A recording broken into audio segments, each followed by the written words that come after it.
महर्षि, विराट कोहली और अनुष्का आए थे। विराज बैठ प्रसन्न हो। जी अभी ठीक। हाँ, नहीं ठीक ही रहना चाहिए। हम आपको अपने प्रभु का विधान बताते हैं थोड़ा सा। जब प्रभु किसी पर कृपा करते हैं, ये वैभव मिलना कृपा नहीं है, ये पुण्य है। पुण्य से एक घोर पापी को भी देखो, पाप करके भी उनका कोई पुण्य है जिससे वो सुकृत पूर्व के सुकृतवश चल रहे हैं, नया पाप है। ये वैभव बढ़ना या यश बढ़ना ये भगवान की कृपा नहीं मानी जाती।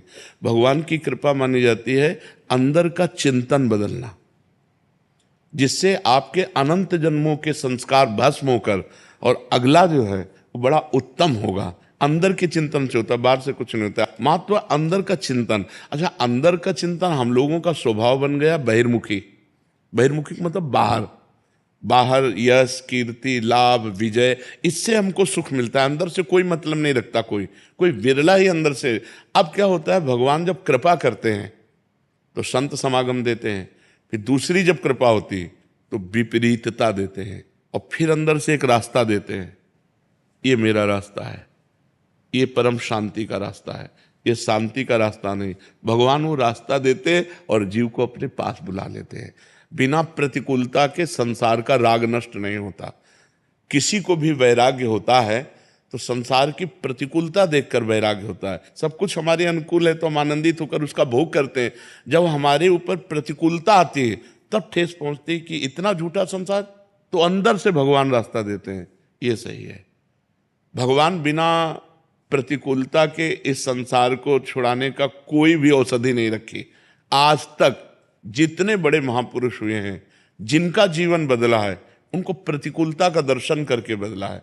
तो कभी प्रतिकूलता आए तो उस समय आनंदित हो कि मेरे ऊपर अब भगवान की कृपा हो रही है, कि मुझे सतमार्ग में चलने की प्रेरणा मिल रही है। अगर सतमार्ग छूटा हो, ये सब तो एक सेकंड के लिए आप विचार कीजिए। अब अपना सुधार कर लो, अपने जीवन को सत्य में ले आओ, तो अगला जो होगा वो बहुत जोर का होगा। चाहे जन्म हो तो श्रीवान कुलवान धनवान वैभव संपन्न ऐसे, और भक्ति की अनुकूलता, भक्ति की अनुकूलता। खास बात श्रीवान धनवान कुलवान नहीं, खास बात भक्ति की अनुकूलता। अगर इस जन्म में भगवत प्राप्ति नहीं हुई तो भगवान श्री कृष्ण ने गीता में कहा है कि मेरे भक्त का नाश नहीं होता। मैं कुलवान धनवान श्रीवानों के कुल में जन्म देता हूं और फिर पुनः भक्ति का माहौल देता हूं, और पूर्व का जो भजन छूटा हुआ हो वहीं से उसको। अब बिल्कुल ऐसे ही रहो जैसे रह रहे हो, बिल्कुल संसारिक बन करके रहो, लेकिन अंदर का चिंतन आपका बदल जाए। अंदर के चिंतन में आपकी यश की भावना न रह जाए, अंदर के चिंतन में आपको धन बढ़ाने की भावना न रह जाए। अंदर का चिंतन हो जाए, प्रभु बहुत जन्म व्यतीत हो गए, अब एक बार आपसे मिलना चाहती हूँ, एक बार आपसे मिलना चाहते हैं प्रभु, मुझे आप चाहिए, अब संसार नहीं। तो बात बन जाएगी, तो बात बन जाएगी। तो इसलिए आनंद पूर्वक भगवान का नाम जप करो, बिल्कुल चिंता मत करो। बाबा, क्या नाम जप से हो जाएगा? पूरा, ये हम अपने जीवन का अनुभव बताते हैं। सांख्य योग और अष्टांग योग और कर्म योग और भक्ति योग, चारों योगों में प्रवेश रहा है। पहले हम सन्यासी रहे हैं 20 वर्ष सन्यासी रहे काशी विश्वनाथ जी। तो हम सांख्य योग, अष्टांग योग, जो अष्टांग योग है ना, अष्टांग योग कर्मयोग, इन तीनों को अच्छी प्रकार जान करके और फिर भक्ति योग में आए हैं। स्वयं भगवान शंकर से बढ़कर कोई ज्ञानी तो नहीं ना, सनकादि से बढ़कर कोई ज्ञानी नहीं। वो हरिशरणम सनकादि हर समय जपते रहते हैं। भगवान शिव राम राम राम राम राम राम जपते रहते हैं। हम वृंदावनवासी प्रिया प्रीतम के उपासी, तो जो राम में राह है वही राह है, जो धा है ये रस देने वाली वस्तु है। तो हम राधा राधा राधा राधा, मतलब आप ये समझो कि हमारी इतनी तार्किक बुद्धि रही, हमारी श्रद्धालु बुद्धि नहीं रही। सन्यासी की जो बुद्धि होती है वो तर्क प्रधान होती, कसौटी पर कसने पर। तो हम केवल भावुकता में राधा राधा का प्रचार नहीं कह रहे कि हमने सुना और ऐसे ग्रंथों में पढ़ा, ऐसे कह रहे, स्वयं स्वाद लेके कह रहे और विश्वास के साथ कह रहे कि यदि आप राधा राधा जपते हो तो इसी जन्म में भगवत प्राप्ति हो जाएगी, इसी जन्म में। जैसे किसी से कहा जाए कि तुम सत्य बोलो, मंदिर में चढ़ के बोलो, तो हम मंदिर में नहीं, हम वृंदावन में बैठे हैं। करोड़ों मंदिर इसकी समानता नहीं कर सकते, भगवान का परम धाम है।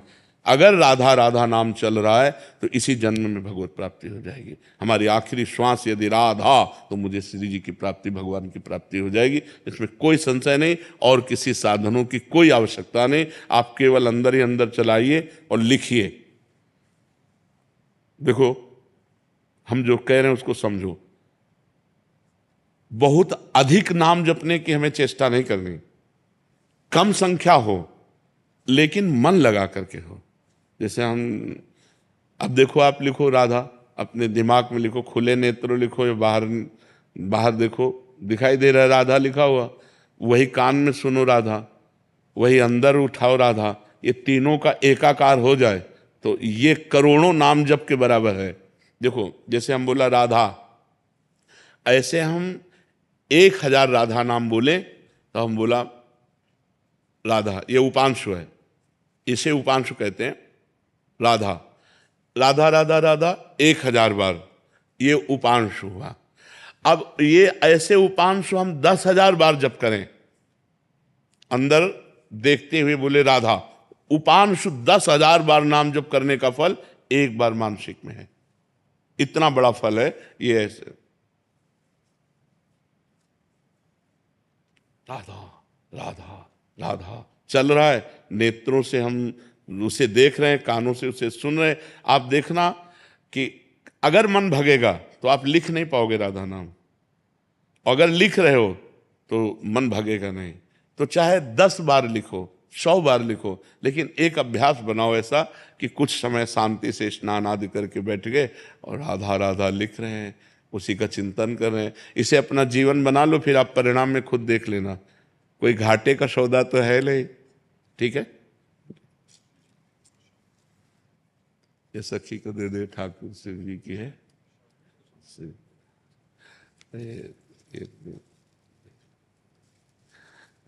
खूब आनंदित रहो, नाम जप करते रहो, प्रसन्न।